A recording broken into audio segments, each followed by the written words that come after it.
Now students, come to the exercise 5.4.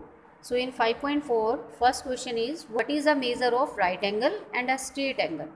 तो बेटा right angle का मेजरमेंट कितना होता है 90 डिग्री और स्ट्रेट एंगल का कितना होता है 180 डिग्री. ठीक है. तो आगे है हमारा सेकंड क्वेश्चन, ट्रू और फॉल्स में आंसर देना है हमें. The measure of an acute angle less than 90 degree. ठीक है. तो एक्यूट एंगल जो होता है वो लेस देन 90 डिग्री होता है. ठीक है. तो ये ट्रू है फॉल्स है, तो ये ट्रू होगा हमारा. तो ऐसे ही the measure of an obtuse angle less than 90 degree, जो ऑब्ट्यूज एंगल है उसका मेजरमेंट जो है और वो 90 डिग्री से लेस होता है, फॉल्स, क्योंकि वो 90 डिग्री से ग्रेटर होता है, इसलिए इसका आंसर फॉल्स आएगा. The measure of A reflex angle greater than 180 degree. ठीक है. जो रिफ्लेक्स एंगल है उसका जो मेजर है वो 180 डिग्री से ग्रेटर होता है वो, yes, true. The measure of one complete revolution, जो वन कंप्लीट रिवॉल्यूशन होता है वो कितने का होता है 360 डिग्री का, ये भी ट्रू होगा. जैसा कि मैं आपको बार बार क्वेश्चन में अभी बता रही थी कि जो रिवॉल्यूशन होता है वो 360 डिग्री का होता है. ठीक है ना. तो इसका भी आंसर क्या होगा, ट्रू होगा. आगे है, ये सारा बेटा मैंने वीडियो में इसके आंसर्स लिख दिए हैं, मैं आपको अभी सेंड करूँगी. तो measure of angle A equal to 53 and measure of angle B equal to 35. आपको ये बताना है कि जो मेजरमेंट है एंगल ए का, एम मीन्स मेजरमेंट, जो मेजरमेंट है एंगल ए का, क्या वो एंगल बी से ग्रेटर है. ये ग्रेटर का साइन है. Angle A is greater than angle B, yes. 53 is greater than 35, तो इसलिए इसका आंसर क्या आ जाएगा, ट्रू.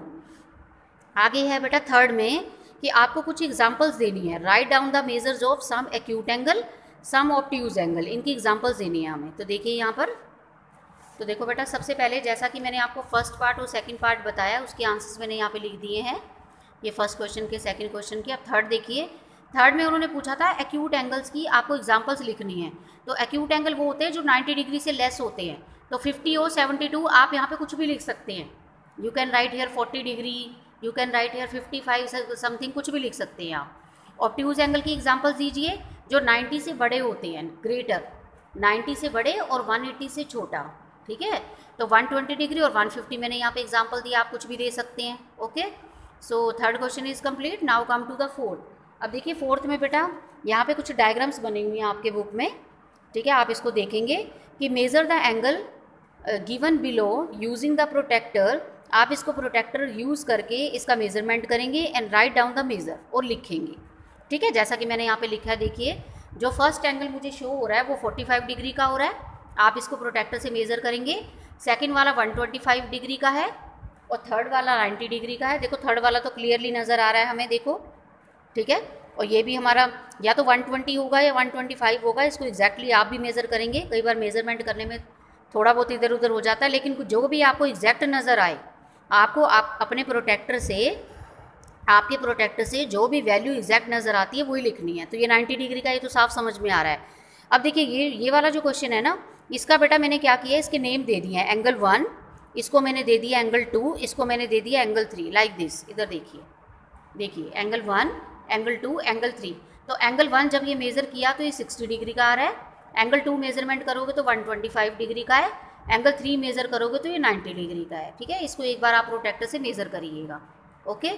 आगे देखिए, आगे है क्वेश्चन नंबर 5. तो क्वेश्चन नंबर 5 में वो क्या बोल रहा है, इसका स्टेटमेंट देखें. पहले स्टेटमेंट को रीड करेंगे.